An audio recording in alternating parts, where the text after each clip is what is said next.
यहाँ पे बन रही है मीठी चटनी। और मीठी चटनी की रेसिपी मैंने आज शेयर नहीं की है क्योंकि मेरे चैनल पे पहले से ही है, तो मैं उसका लिंक डिस्क्रिप्शन बॉक्स में रख दूँगी, आप चेक कर लीजिएगा। वहाँ पर मैंने डिटेल में पूरी चटनी की रेसिपी बताई है कि कैसे बनानी है ये सौंठ वाली मीठी चटनी जो होती है वो, जैसे आप दही बड़े में या किसी में भी आप मीठी चटनी डालते हैं उसमें आप इस्तेमाल कर सकते हैं। तो चटनी हो गई है तैयार, इसे गैस को बंद कर देती हूँ मैं।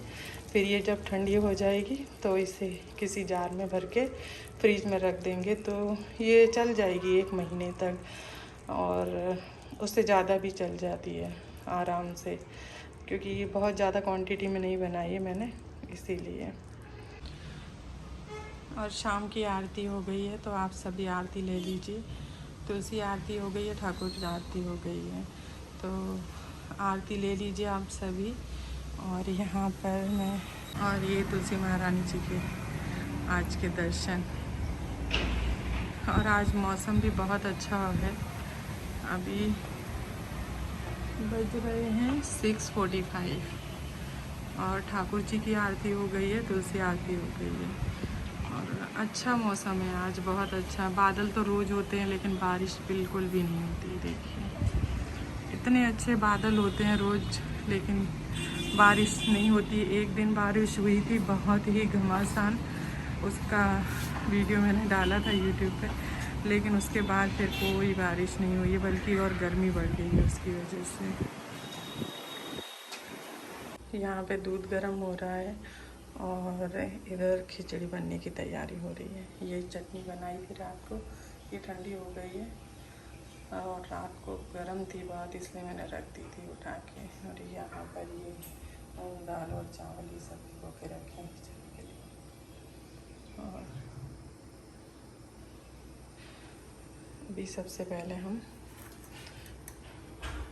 मैंने ये इसके अंदर घी डाल दिया है कुकर के अंदर, और इसमें हम थोड़ा सा जीरा डालेंगे। थोड़ा सा भुन जाएगा जीरा, फिर हम इसके अंदर थोड़ी सी हींग डालेंगे। मैं कोई मसाले नहीं डाल रही हूँ, सिर्फ हींग जीरे का ही छौंक लगाएंगे हम। जैसे ही ये जीरा भुन जाएगा, फिर इसके अंदर दाल और चावल ये डाल देंगे। और इसके अंदर मैंने एक आलू भी डाला है काट के। थोड़ा सा पानी और डालूँगी, तो इसके अंदर ही थोड़ा पानी हम ले लेंगे।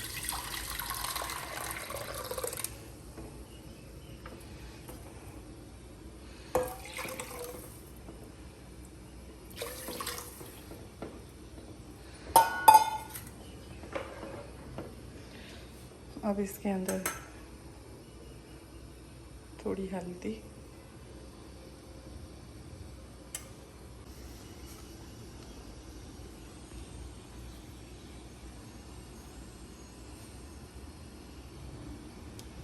नमक,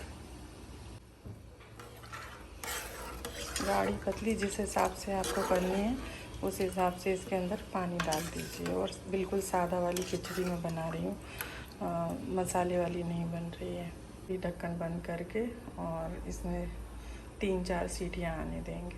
चटनी ठंडी हो गई है, रात को तो ठंडी नहीं हुई थी ये, मैंने ये रात को बनाई थी, तो फिर इसे रख दिया था ढक के। मैंने कहा ठंडी हो जाएगी फिर भरेंगे, लेकिन रात को थोड़ा लेट हो गया था, तो मैंने कहा सुबह भर दूँगी इसे। तो अभी हम इसको इस जार के अंदर भर देते हैं।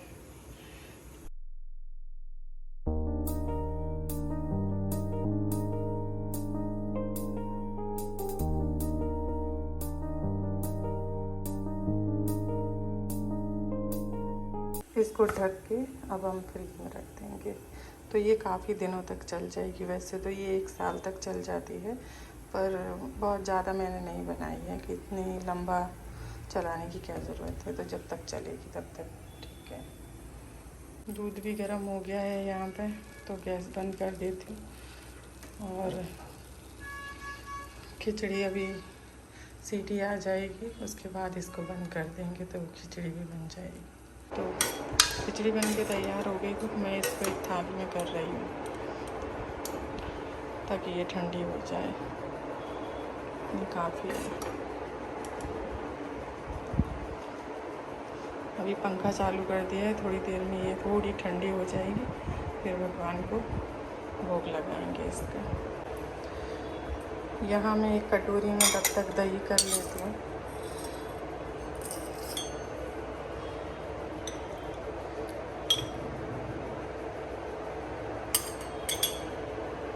तो भगवान दही के साथ खिचड़ी ग्राइंड कर लेंगे। सुबह एक बार फ्रूट का भोग उनको लग चुका है और मैं सोच रही हूँ कि एक बार खिचड़ी बना के उनको भोग लगा दूँ, तो फिर जब भोग बनेगा तब उसको लगा देंगे। क्योंकि खिचड़ी भी ठंडी हो गई है, तो मैं अब इसके अंदर सभी के अंदर तुलसी जी का पान रख देती हूँ।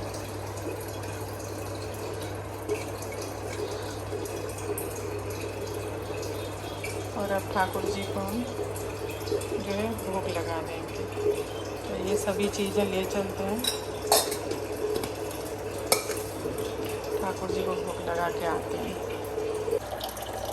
और यहाँ पे पानी भर रहा है मटके में, इसलिए आवाज़ आ रही है पानी की।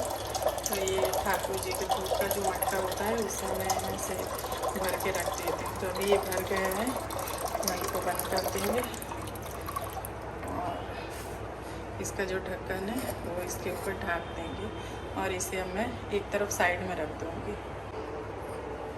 ये यहाँ पर इस तरह से रहता है, प्लेटफॉर्म पे ही रहता है अलग, और हमारे पीने के हैं वो यहाँ पर रहते हैं। चलिए ठाकुर जी को भोग लगा देते हैं। अभी ये वाला तो जो है वो यूज़ हो के, मतलब इसको इतना इस्तेमाल किया है कि अब यूज़ टू हो गया है। तो अगर धोखे से रख भी देते हैं तो इसमें जो है वो लोहे के बर्तन में जो काट आ जाता है वो नहीं आता। लेकिन ये वाला जो है वो नया है, अभी ये एक ही बार धुला है। तो ये देखिए, सिर्फ आपको दिखाने के लिए मैंने ये रखा है कि ये इस तरीके से उड़ जाता है। तो ये ना हो, इसके लिए क्या करना है वो मैं अभी आपको दिखाती हूँ। तवे को अच्छी तरह से धो लिया है और धोने के बाद इसे कपड़े से अच्छे से पोंछ देंगे और इसे सुखा लेंगे। और आप चाहें तो इसे गैस चालू करके उसके ऊपर सुखा लीजिए, तो ये तुरंत सूख जाएगा, या फिर पंखे की हवा में रख दीजिए। लेकिन आप इसको धो के रात भर मत छोड़िएगा, वरना फिर से सुबह काट इसके अंदर लग जाएगा। इसीलिए आपको इसे तुरंत धो के सुखा लेना है। और ये मेरा दोनों तरफ काम करता है, एक तरफ डोसा के लिए और दूसरी तरफ अगर कोई सैंडविच वगैरह ग्रिल करना हो तो उसके लिए। और ये जगह जो दी हुई है एक्स्ट्रा बटर, घी, ऑयल जो होता है वो निकालने के लिए है। तो ये बहुत अच्छा लगा मुझे। और ये तवा जो है वो अच्छी तरह से सूख चुका है। मैंने गैस के ऊपर इसे अच्छे से सुखा लिया था। अब इसके अंदर आप कोई भी वेजिटेबल ऑयल या फिर सरसों का तेल डाल के इसको अच्छी तरह से, इस तरह से आप इसे जो है एक टिश्यू पेपर की सहायता से, या आपके पास कोई सूती कपड़ा हो उससे इस तरह से फैला दीजिए इसके अंदर तेल को। अच्छी तरह से तेल को लगा देना है इसके अंदर। और ये दूसरी तरफ भी है, उस तरफ भी इसी तरह से हम लगा देंगे। और कोई जगह रहनी नहीं चाहिए। अगर इस तरह से आप लगा के रखेंगे तो आपके लोहे के बर्तन बहुत अच्छे रहेंगे। वैसे आप सभी में से ज़्यादातर लोगों को ये पता ही होगा कि लोहे के बर्तन कैसे रखे जाते हैं, लेकिन फिर भी बहुत सारे लोगों को मेरी तरह नहीं पता होगा, तो मैंने उसके लिए बताया है। सरसों का तेल इसे गरम कर लिया है अच्छी तरह से। जब इसका धुआं निकल जाए तो फिर इसके बाद इसमें डालेंगे मेथी, और उसके बाद 2 सूखी लाल मिर्च, और हम अभी बनाने जा रहे हैं कद्दू। थोड़ा सा ये भुन जाए उसके बाद में हम इसमें कद्दू डालेंगे। तो ये मेथी अच्छे से भुन गई है। अब इसके अंदर डालेंगे हम ये कद्दू। इसे एक बार चला देंगे।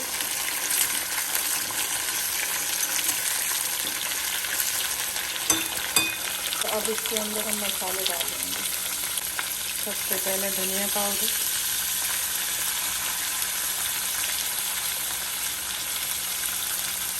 2 छोटी चम्मच लाल मिर्च पाउडर। ये कश्मीरी लाल मिर्च पाउडर है, ज़्यादा तीखी नहीं है। हल्दी पाउडर, थोड़ा सा गरम मसाला पाउडर, नमक ज़रूरत के हिसाब से। और ये खट्टा मीठा बनेगा तो बाद में इसमें गुड़ भी डालेंगे। अभी इसे हम अच्छी तरह से मिला देते हैं।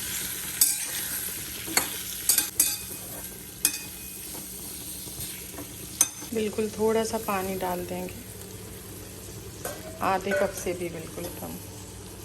और फिर एक बार इसे अच्छी तरह से चला देंगे। और मसाला अच्छी तरह से इन सभी चीज़ों के अंदर मिल जाए, इसलिए हमने पानी डाला है।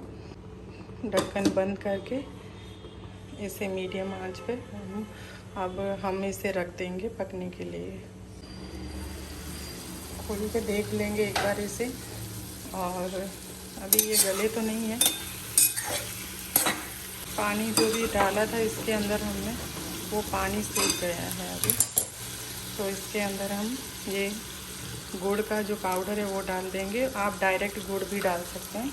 अभी मेरे पास ये गुड़ का पाउडर था तो मैंने ये डाल दिया, वरना मैं गुड़ भी डालती हूँ इसके अंदर। जो पूरा गुड़ होता है ना उससे।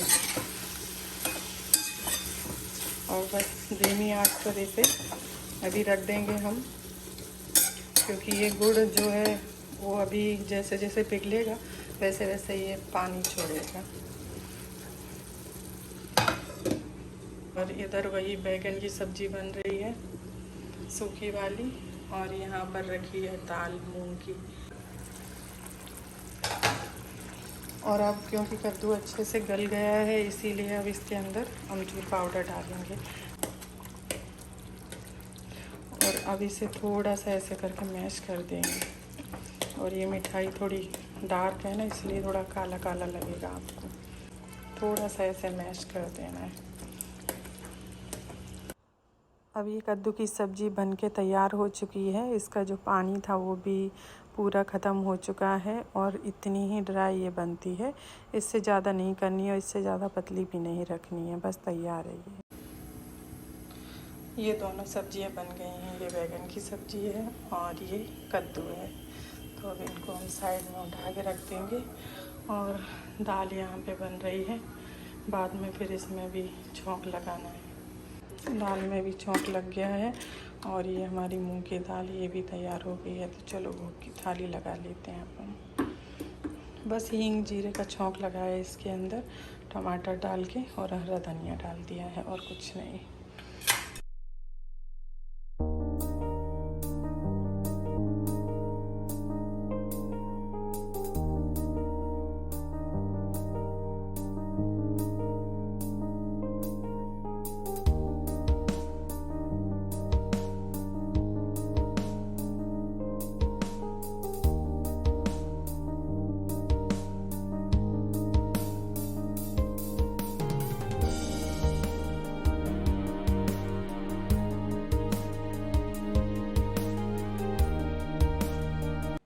भोग की थाली तैयार हो चुकी है। चलिए ठाकुर जी को भोग लगा देते हैं। और आज का वीडियो आप सभी को कैसा लगा मुझे ज़रूर बताइएगा कमेंट करके। और लाइक शेयर कमेंट करना नहीं भूलिएगा। और सब्सक्राइब ज़रूर कीजिएगा, ताकि आपको मेरे आने वाले वीडियोस हैं वो और भी मिल सकें और आप उन्हें आगे भी देख सकें। तो आज तक बस यही था। धन्यवाद। हरे कृष्णा, हरि बोल।